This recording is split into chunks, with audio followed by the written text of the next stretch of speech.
Okay, welcome to our recorded lesson here for Tuesday. Before we get into today's topic, I want to just do a very quick recap of the last method that we used for solving systems of equations. We looked at substitution. Okay? Substitution, as the name implies, means that we're substituting something into an equation so that we can use the skills that we have to solve this system of equations. Well, if you can see down here at the bottom, objective, regardless of the method, is to do just that. Take an equation or a system of equations or multiple equations that have multiple variables in them. Whittle this down to a single variable so that we can use the skills that we've got to solve this. And of course, the solution that we're going to get is some ordered pair, a value for x and a value for y. Well, substitution allows us to solve one of our equations, right? These two equations here are the ones that we're looking at first. We solve one of our equations for one of our variables. More often than not, we're going to use this method when one of our equations, or at least one of our equations, is already like this. It's either in slope-intercept form, or it's already x equals something about y plus or minus some other number. Okay, so the substitution here is we take what y equals in this case 3x plus 2. So we can just stick that into our other equation in place of y. And we get negative 8 plus 2 times this thing that's mathematically the exact same thing as y equals negative 4. The point of doing that is we get this, which looks kind of complicated, but we boiled this thing down to one variable. We simplify this, we get rid of the parentheses, we combine like terms, and we get this two-step equation, and we've done a ton of these. We subtract 4 from both sides, we divide by a negative 2, and now we've got a value for x. That's half of our answer down here, right? So we plug this number back into either of our original equations, and we solve for y.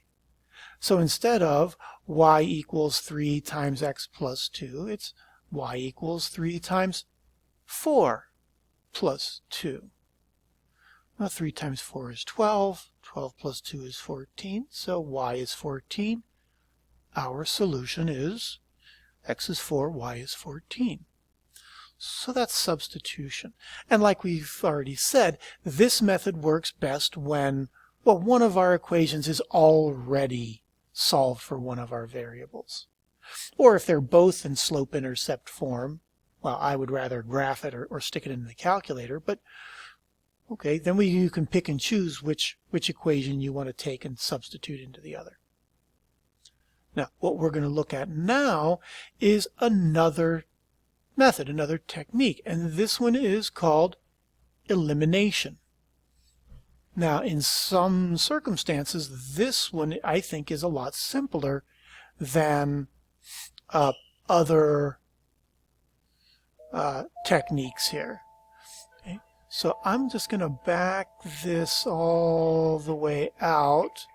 So let's say we start off with these two equations. Negative 4x minus 2y equals negative 12. And 4x plus 8y equals negative 24.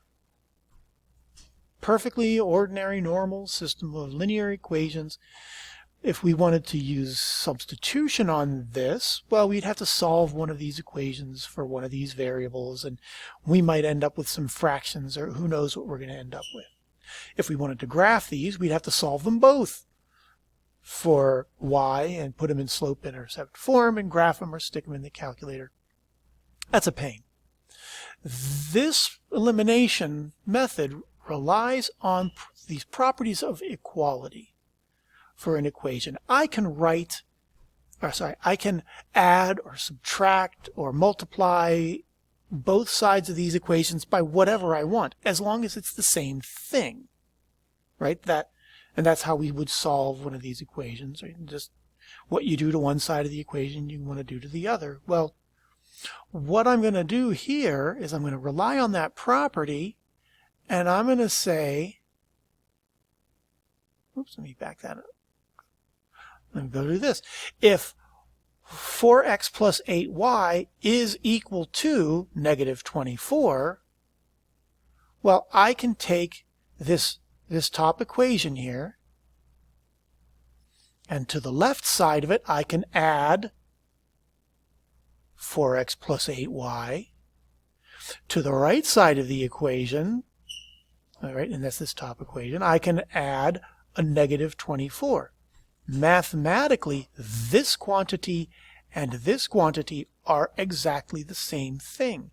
So I can take advantage of this property of equality and just add my equations together. The long and the short of it is, as long as I have something up here and something down here that are naturally additive inverses of each other, I can do this. And I would want to do this because here, in this case, those two things are going to cancel each other out. Whoops. Oh, I hate it when I do something stupid like that. Sorry, let me get this back. History. Okay. Oh, I didn't mean to do that. Okay, well, we'll just do it the old-fashioned way. Okay, so if we add these together, well, the negative 4x and the 4x are going to cancel each other out to 0x. A negative 2y plus an 8y are going to give me a positive 6y. Negative 12 minus 24 more, well, that's going to give me a negative 36. And I'm going to slide down just a little bit so I got room to write. I mean, this is going to simplify out. That goes away. 0 times x is just 0. 0 plus 6y is just 6y. All right, well, we divide both sides by 6, and we get y equals negative 6. So if we're going to start building our answer here, all right, well, now we have half of our answer. And just like we do with substitution, once we have half of our answer, well, then we just plug that back in to the thing that we know, right? So we can put y equals negative 6 into either of these, but let's say 4x plus 8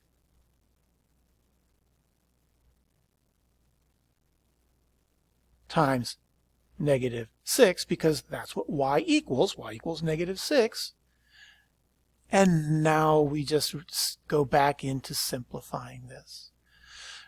Okay, 4x plus, well, this is 8 times negative 6, which is negative 48. So let's do minus 48 equals negative 24 plus 48.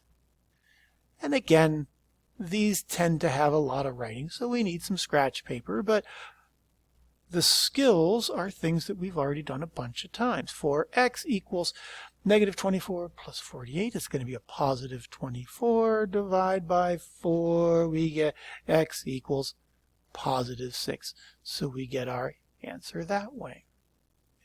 So the elimination method, as long as either our x's are going to just naturally cancel out when we add them together, or sometimes it'll be our y's, one of them. As long as when you look at your equation, you have the x's matched up with your y's. Sometimes you'll see equations where they try to mix things together and mess with you just a little bit. Okay, so use this as sort of the basis for these practice problems going forward, and obviously look at the examples that they give you in the book, and you're going to get a little bit more hands-on practice here in the next couple of minutes.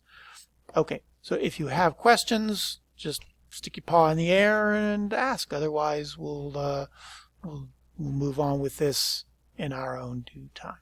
Okay, good luck.